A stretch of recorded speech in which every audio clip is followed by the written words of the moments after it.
देखिए, सबसे पहले तो आपको ये समझना पड़ेगा कि जोशीमठ और कर्णप्रयाग जैसे एरिया की जो जियोलॉजिकल सेटिंग है वो क्या है।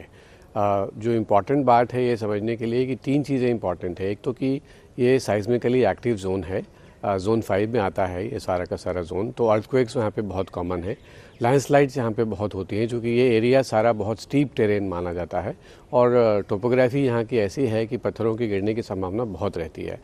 तो ये दो चीज़ें। और तीसरी चीज़ जो आपको समझने की बात है कि ये सारा का सारा एरिया जो है वो पुराने लैंडस्लाइड की डेब्रीज पे बना हुआ है।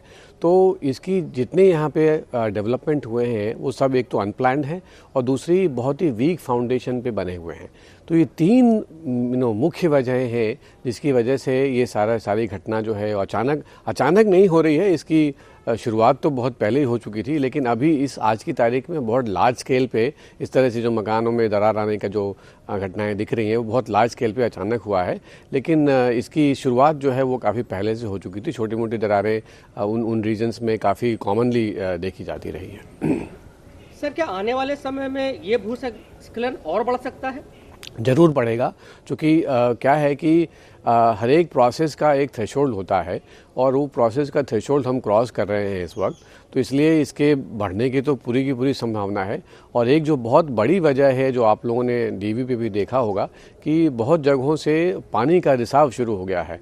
तो पानी का रिसाव शुरू हो गया है, इसका मतलब ये है कि अंदर में रॉक के अंदर में जो पानी जो जमा हो गया उसका पोर प्रेशर काफ़ी बढ़ गया है और उस पोर प्रेशर के बढ़ने से भी जो है इस तरह की डिस्प्लेसमेंट हो रही हैं, इस तरह की मकान में दरारें आ रही हैं, जो कि अंदर की जो ज़मीन है वो खिसकती जा रही है बेसिकली। तो ये मेरे ख्याल से। और तीसरी बात ये है कि अभी तो विंटर का पीरियड चल रहा है, कोई बरसात नहीं है, कोई अर्थक्वेक नहीं आया अभी रिसेंट पीरियड में। तो अगर थोड़े दिनों बाद जब बरसात का मौसम आएगा और साथ साथ अगर कोई छोटी मोटी अर्थक्वेक भी आ जाती है इस एरिया में तो यहाँ की स्थिति और भी भयावह हो सकती है। सर, अभी कुछ दिन पहले जैसे आपका दल वहां पर गया था अन्वेषण करने के लिए, तो आपने क्या देखा और इसको रोकने के क्या उपाय किए जा सकते हैं? हम लोगों ने उस एरिया में थोड़े से अपस्ट्रीम में और डाउनस्ट्रीम में सर्वे किया था और हम लोग जो अलकनंदा नदी है और जो धौलीगंगा नदी है उसका सर्वे कर रहे थे।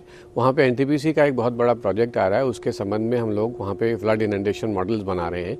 तो उसके संबंध में हम लोग सर्वे कर रहे थे। तो ये हम लोगों ने देखा कि पूरी की पूरी जो घाटी है वो बहुत वहाँ पे स्टीप टेरेन है, जो बहुत ज़्यादा स्लोप वहाँ पे बहुत हाई है।